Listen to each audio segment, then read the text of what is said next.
Hello and welcome to the next video. This time we're going to be looking at serve, but crucially we're going to be looking at your third ball attack as well. I'm going to demonstrate 3 serves along with the likely response and how you can take advantage of it. You might notice some new kit on me. I'm pleased to announce that I'm now working alongside Tibhar. You can check out the new equipment that I'm trying in the description. Really pleased to have Xian joining me again in this video. We've been training and working on service for the past couple of days. I'm really pleased to have his help in this video here. So thanks again, Xian. The first serve we're going to look at is the long fast serve cross court. So a very quick recap on how we're trying to produce that. So from this position here, I'm trying to let that ball drop as low as possible. I'm aiming for contact really close to my side, and I want the racket behind the ball here. If I can do those 3 things, I should be able to get a good long fast serve.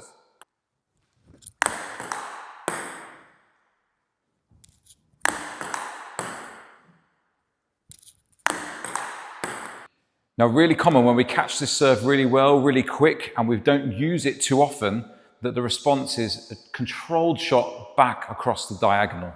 That gives us a real opportunity to take advantage of that. And we can either use our backhand in a strong fashion, or we can even turn and play our forehand. Either way, there's a possibility to inject some power into the rally.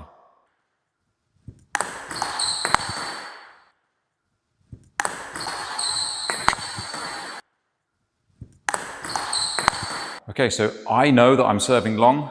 I'm anticipating it back into this corner. So once I've done this serve, I'm not just turning and being close here. I'm making sure that I'm turning and stepping away. So I've got a little bit of space to deal with this likely long ball that's coming into my backhand. I can have my racket up nice and high, and that's going to allow me to get right through the back of the ball and put some pace into the rally.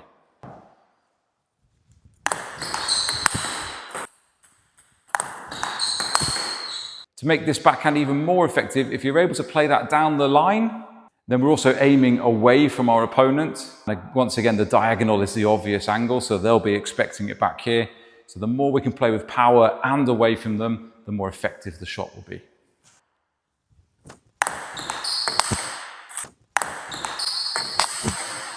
The second option, if you're a bit more of a forehand dominant player, is serving the long fast serve, taking a step back, but then pivoting on the corner, and then we're looking for our forehand attack.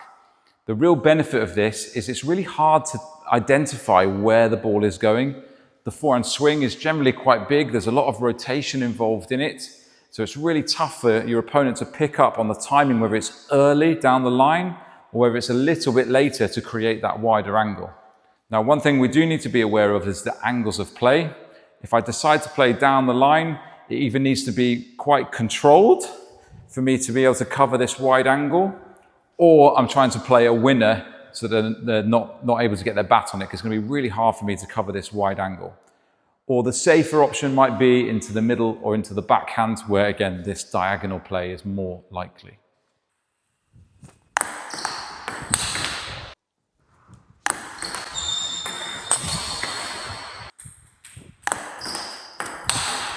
When you're turning for this forehand, always better to give yourself too much room. Then it's much easier to adjust in if we need to. If we don't quite commit to the turn and the ball comes a bit deeper or a little bit wider, then we end up playing the ball from here, and then our movement is compromised into the other areas of the table. So once we've done that serve, we're then stepping around, giving ourselves lots of room. My weight is forward.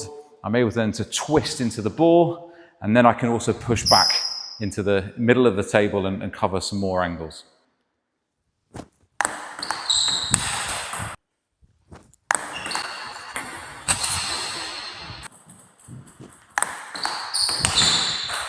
So if you're using the long fast serve occasionally in a match, 5-6 times perhaps, then there's an opportunity to predict the response that's coming across, and then we can make a decision on how we're going to take advantage of that. The next serve I'm going to be doing is a really short backspin serve. This is me trying to start the rally in a really slow way. A real common response to this is a slow push or a short touch back over the net. So that's what I'm going to be anticipating. I've served really short, I need to also be ready to cover this short response because I've created that possibility. And now I'm going to take advantage of that by either trying to touch back, keeping it short, or watching my opponent, and perhaps then I'll push nice and deep if I see them not adjusting very well. So I've got a couple of options here. So first of all, for the serve, my racket is really flat.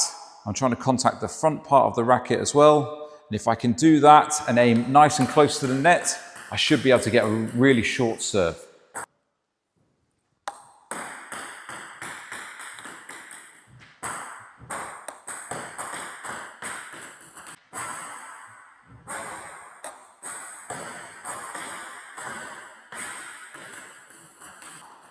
Okay, so because we're cutting underneath the ball, it takes the pace out of it. That allows us to keep the ball really, really short. Okay, so here's the likely response from this serve.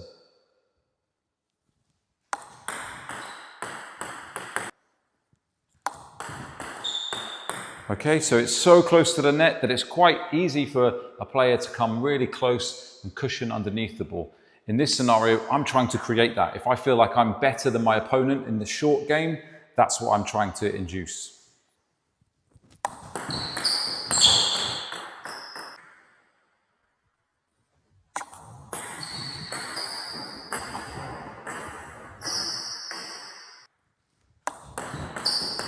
Okay, so I'm trying to meet that ball as early as I possibly can. Xian touches the ball nice and early. I need to do the same also. For that, my right leg needs to be really far under the table so I can keep a bend in my elbow, and I'm taking the ball almost on the half volley with that little nudge underneath the ball. Yeah, and it's a nice light touch. Yeah, it's not a thick contact. It's a real light brush that's allowing me to control that ball short.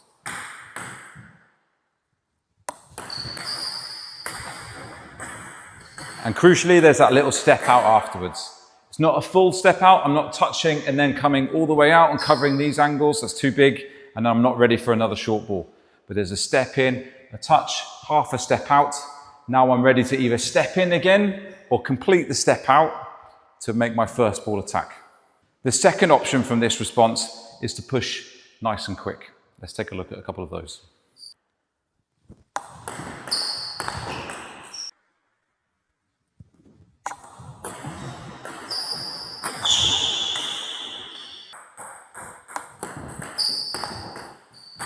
So this push is slightly different. I'm not waiting for the ball to stand up to its highest point so that I can have a big swing at it and get lots of spin, lots of pace. I'm still trying to take the ball nice and early, but this time it's quite a thick contact. That's going to allow me to get the distance on the push. And that's not going to give my opponent too much of a signal with the timing change. The time is going to be really similar for the touch or the push long. So if they're touching the ball and they're hanging in the table a little bit too close, then it's that deep push that's going to catch them out. Then I can step out and start to take advantage of that. And the final serve and third ball we're going to look at is going to be the hook serve, short into the forehand half. And we're going to be trying to take advantage of that ball that's coming into this forehand half. Because we're serving with this right hand spin, the ball spinning this way, the right hand spin wants to grip the rubber and it wants to bring the reaction this way. And once again, this is also the diagonal angle, which is the more obvious and the safer angle that people play. So there's the spin as well as the direction that means that this is more likely to happen. Of course, not all the time, but this is what we can potentially take advantage of. So we're going to go for the hook serve, short into the forehand, and we're going to look for our forehand topspin from this forehand half. So the grip of this serve is really similar to our playing grip, and the serve is looking to come from this little push from the elbow. So the elbow draws the racket back, and then we're looking to push here around the outside of the ball. Again, contact roughly around net height. We want that first bounce halfway up the table, maybe 2/3. That's going to allow us to get that short ball into the forehand.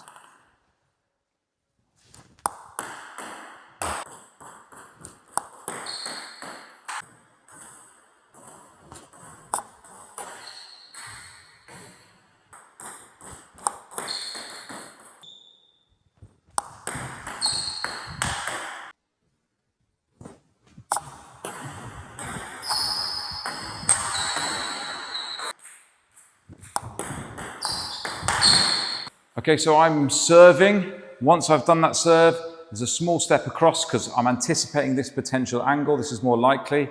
And then it's one more step of my right leg, and then I'm in position to be able to execute that forehand topspin.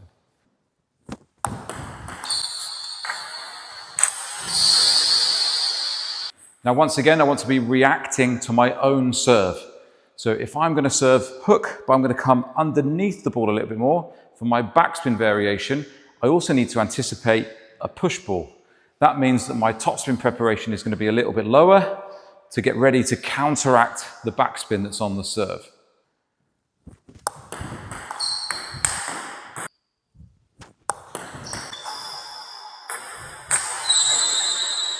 If I'm going for a hook with topspin, where it's a little bit higher up and perhaps the angle of the racket is a little bit more closed behind the ball, now I'm anticipating more of a flick, and I'm going to prepare with my racket a little bit higher so that I can topspin forward and through the ball.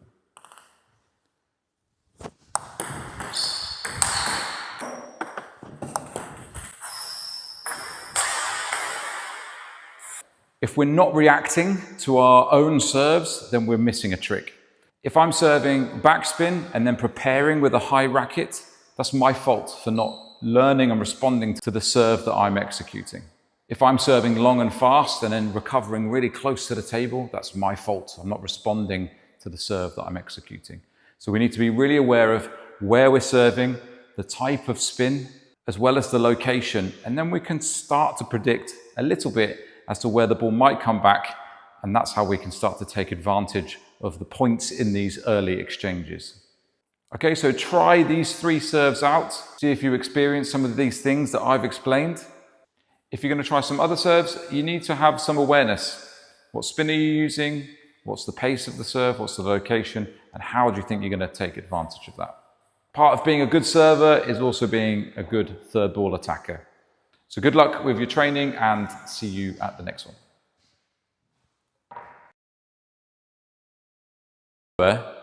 And then just wave, then you'll be. Ready? Do you want to put your leg down? Either way, there's an opportunity to... Ooh, would have been a nice one.